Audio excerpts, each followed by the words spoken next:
Salut les amis, j'espère que vous allez bien. Les amis, cette vidéo est spécialement pour mes frères et sœurs du Grand Nord, de la Damoa, de Gao, de tous mes frères et sœurs qui vivent dans le bastion du RDPC. Parce qu'on a toujours dit le Grand Nord, le Septentrion, c'est le bastion du RDPC. Aucun parti politique ne peut battre le RDPC là-bas. Alors, j'ai appris que vous avez marche le samedi 10, qui est dans 4 jours. Parce que vous réclamez la candidature du président Paul Biya ou encore du RDPC. Alors, les amis, voilà des personnes qui se lèvent pour aller réclamer la candidature du président Paul Biya. Que lui, il est déjà à 4 quinquennats, à 4 mandats. 7. Mais, on a toujours dit que c'est vous qui lui avez réélu. Parce que vous êtes baumaillé. Parce que vous êtes fidèle à lui. Mais en retour, qu'est-ce que vous avez eu? Regardez-moi dans les yeux. Au Cameroun, si on veut compter les régions les plus enclavées, c'est-à-dire les plus enclavées, ceux-là qui ont bien faim, c'est comme ça que je vais vous dire. Ça va vous chauffer le cœur. Mais vous savez que ce que je dis, c'est la vérité. Parce qu'avec vous, j'ai constaté, avec les Camerounais, il ne faut plus parler avec émotion, sans état d'âme. Il faut les dire. Parler, c'est-à-dire aller sans vaseline. C'est comme ça. C'est vous qui n'avez pas d'école. Même les écoles privées, vous n'avez pas. Vous n'avez pas. Vous n'avez pas de route. Même de l'eau à boire, c'est-à-dire même l'eau que les animaux boivent, l'eau sale, vous n'avez pas. Chimdi, honte à vous. Honte à vous. C'est la mendicité ou c'est quoi? Tous les temps. C'est-à-dire, j'ai dit et je répète, dans le Cameroun, nous avons 10 régions. Mais il y a 2. Le Grand Sud et le Grand Nord. Ce sont des régions. C'est-à-dire, quand tu as, c'est de la peine. Il dit, c'est de la peine. C'est pourquoi vous voyez, quand il y a parfois des ordres là-bas, vous allez comprendre, on a volé les boîtes de sardines, on a volé ça, les gars sont venus arracher ça, tout et tout. Moi, je parle de ce qui est là. Je ne suis pas en train de vous caresser. Vous allez vous poser la question, comment est-ce que quand on affecte c'est-à-dire que ce soit un niais là-bas, un gendarme, un policier, un militaire, ou bien encore un enseignant chez vous, ils veulent toujours rebattre. Ils cherchent toujours qu'on l'affecte là-bas, en fait, que ce soit à Douala ou bien dans sa région natale. Posez-vous cette question-là. Parce qu'ils ne se sentiront pas à l'aise d'aller s'asseoir sur les tables en tronc de bois, sur les bancs en tronc de bois, sur les salles de classe entourées des serpents. C'est-à-dire, si elle a soif, l'enseignante ou l'enseignant, elle va prendre de l'eau ou pour boire. D'abord, quitter de là où elle vit pour aller à l'école, c'est un film. Si les gens fuient de venir là-bas vous donner les connaissances, malgré qu'on les force d'aller là-bas, c'est parce que là-bas, il n'y a rien. Or que vous avez de la pure richesse. Or que vous avez du produit qui sort de là, qui peut élever cette région-là. Mais est-ce que vous en profitez de ça? Never. Mais dans le même Grand Nord, si on veut compter dans le gouvernement, ceux-là qui nous dirigent, parmi tous ceux-là qui nous dirigent, la majorité sort aussi du Grand Nord. Mais qu'est-ce qu'ils font pour vous? Nothing. Rien. On a vu dernièrement le SGP est venu en septembre.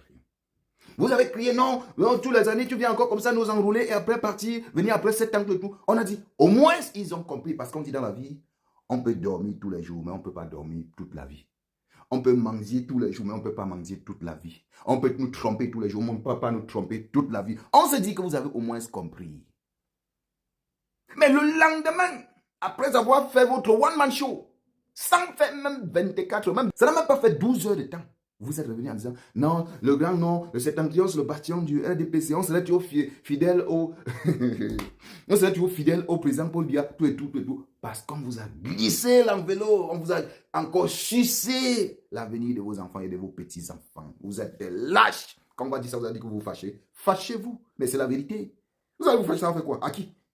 À qui? C'est inconcevable, c'est inadmissible, c'est inacceptable que 2 régions, c'est-à-dire le Grand Nord et le Grand Sud, comme dit toujours, c'est-à-dire pour qu'un parti politique entre là-bas, c'est toujours les problèmes, il va sortir là-bas toujours avec les problèmes. Mais parce que vous, les habitants de là, vous mettez ces autres partis d'opposition en mal. Parfois, vous les interdisez, vous barrez la route, qu'ils n'entrent pas. Mais c'est toujours vous qui pleurnichez, c'est toujours vous qui êtes dans la misère, c'est toujours vous qui crevez de faim.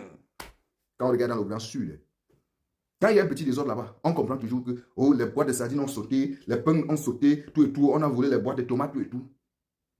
Je parle de ces 2 régions-là pour que vous compreniez un peu. Pour qu'on se pose nous-mêmes la question, qu'est-ce qui ne va pas? On a zombifié que nos frères là, ou bien, What is happening? C'est quoi en fait le problème? Moi, je vous pose comme ça la question, c'est quoi en fait le problème? Tous les années. Donc, vous allez demeurer dans la mendicité. Vous voulez marcher, on a défalqué 1 milliard, 1000 millions de francs CFA. Qui pouvait vous construire des écoles, des routes? Laissons même que les routes, on peut se battre encore. Mais ne serait-ce que de l'eau à boire, c'est l'eau qui est la vie. Ne serait-ce que la connaissance qui est l'école. Si je coule la sueur comme ça, c'est parce que je ne veux pas que les enfants que vous avez mis au monde de ce côté-là, qu'ils soient comme les nous là, qu'on n'est pas allé à l'école. Arrêtez ça.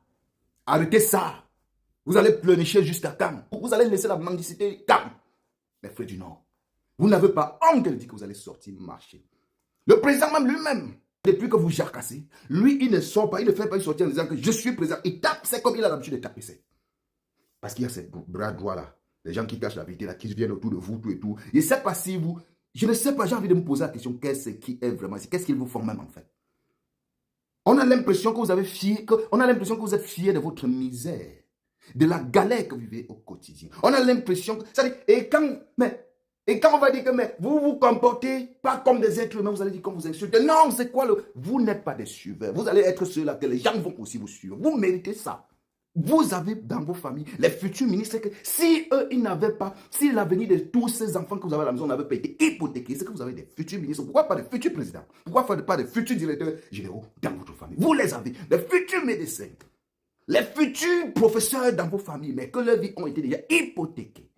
Parce que vous avez accepté de mendier, vous avez accepté de croquer leur avenir. 500 000 francs. Tant de lâche que vous soyez. Je vous ai dit ça. Ça va vous chauffer. Mais c'est la vérité. Zéphirin Omer, Camerounais de naissance, Camerounais de nationalité, fier de l'être, fier de partager mon point de vue sur tout ce qui concerne les faits sociaux, culturels, sportifs, politiques de mon pays. Les amis, partagez cette vidéo au maximum, mais pour les nouveaux, vous savez, abonnez-vous seulement. Ce n'est que le début.